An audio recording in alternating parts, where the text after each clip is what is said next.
Allah is greater than your problems. Some people, when they have problems, they become stressed. Human beings, we would get a bit depressed sometimes. We feel a little bit low sometimes. We don't want to talk to people sometimes. We don't want to interact. We don't want to eat sometimes. I tell you what, Allah is greater than what? Whatever you're going through right now, just get up and push yourself. Why? There's success. Success.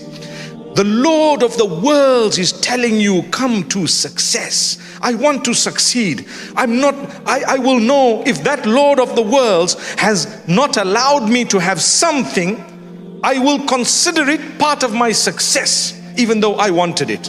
The fact that He blocked it is part of my success. Why? Because I believed in His call, come to success, and I worked on my prayer, and I prayed 5 times a day. So this evening I want to say, no matter what you're going through, your struggles, no matter what it is, please work on your prayer. If you're not praying at all, at least start. If you're praying some and not others, do better.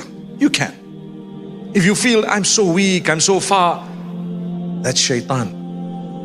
Allah will give you the strength. Allah is closer than you think He is. Don't give up. Don't give up no matter what. Because ultimately, life is full of challenges.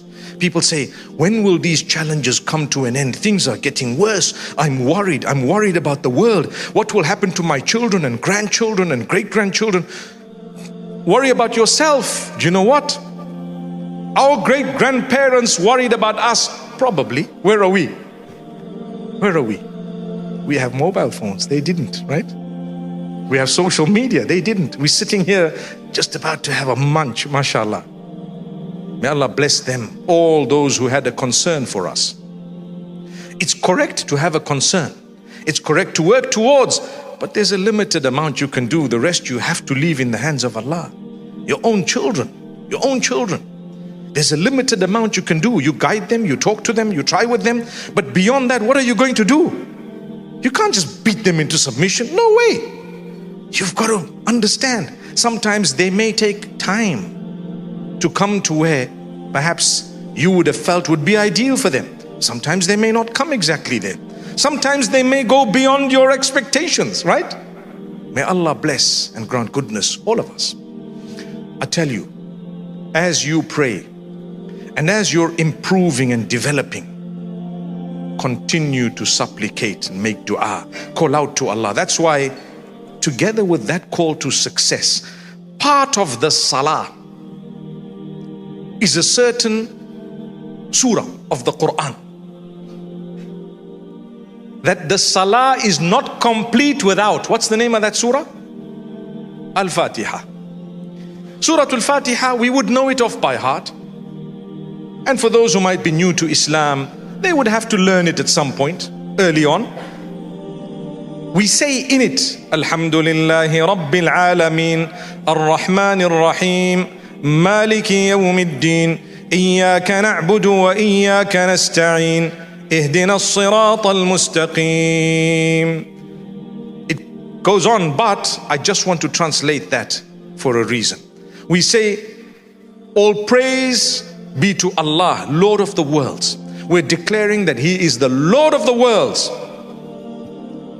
And immediately after that we're saying, most merciful, most beneficent, most beneficent, most merciful, most merciful, most merciful. Ar-Rahman, Ar-Rahim. 2 types of mercy. One is broad for everyone and everything, and the other one is a specialized one for believers. Why the mercy of Allah?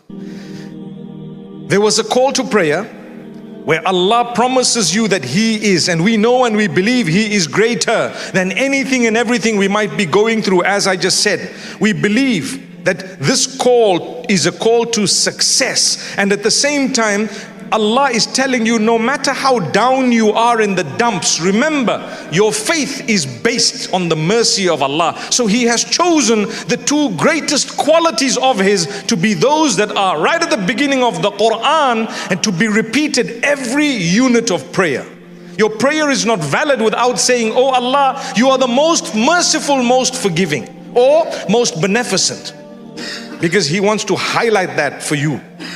He's merciful. Don't ever think I'm too far, what I've done. People will judge you. People look at you and they already think, ah, look at this person. Don't worry. They don't know. Your relation with Allah is such that sometimes those who look pious may not actually be so behind closed doors. Right? And sometimes people who may appear that they might not be so close to a human being might be so close to Allah. You never know. Don't worry what people say. Like I said, thank Allah. He is the one who owns heaven and hell. Because if it was in the hands of anyone else, I promise you, everyone would deny the other a spot in heaven. Right? So if Allah is telling you Ar-Rahman Ar-Rahim, right at the beginning of the Quran, the second verse, the first one says, Alhamdulillah, all praise is due to Allah who's Lord of the worlds. But guess who He is? He is Ar-Rahman Ar-Rahim. He is the most beneficent, the most merciful. And you know who else He is?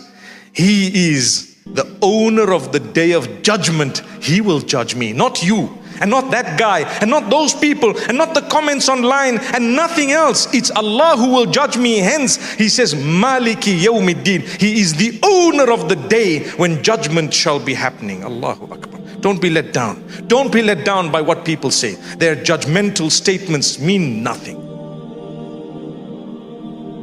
And that's why immediately after that we say, Iyyaka na'budu wa iyyaka nasta'in. You alone we worship, you alone we seek help from. And then we make the first supplication, Ihdina as-sirat al-mustaqim. Guide us to the straight path. Guide us to what? To the straight path. So keep calling out to Allah. Oh Allah, guide me to the straight path. Oh Allah, strengthen me to do the right thing. Even if you're weak, even if you have bad habits, even if you're addicted to something that's unacceptable in the eyes of Allah, as you're working to quit it and to leave it, keep asking Allah, oh Allah, guide me, strengthen me, protect me. Even if you just did haram, say, oh Allah, protect me from this haram. Oh Allah, take me out of it. Keep repeating it and keep trying. A day will come, you'll never regret. You will never regret. Trust me, you won't regret it. Have good company, have good friends, and inshallah, see what happens. Allah subhanahu wa ta'ala is indeed most forgiving, most merciful. So the message this evening, it's exactly half an hour since I started. The message this evening is about two things. Number one, work on your prayer. You won't go wrong. You know what? It's ultimate success. Tell yourself every time you're being lazy, Allah is greater than whatever I'm busy with right now. Stop it and go and pray. Even if you start with farad, that's which compulsory initially, and then you can work on a little bit more later. But don't give up. Build. If you're doing 3 out of 5, go on to 4, go on to 5, inshallah. If you're weak, start somewhere, but pray.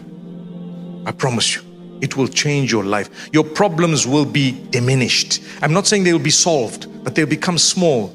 You actually tell yourself, I can't believe I used to consider this a problem. It's not even a problem.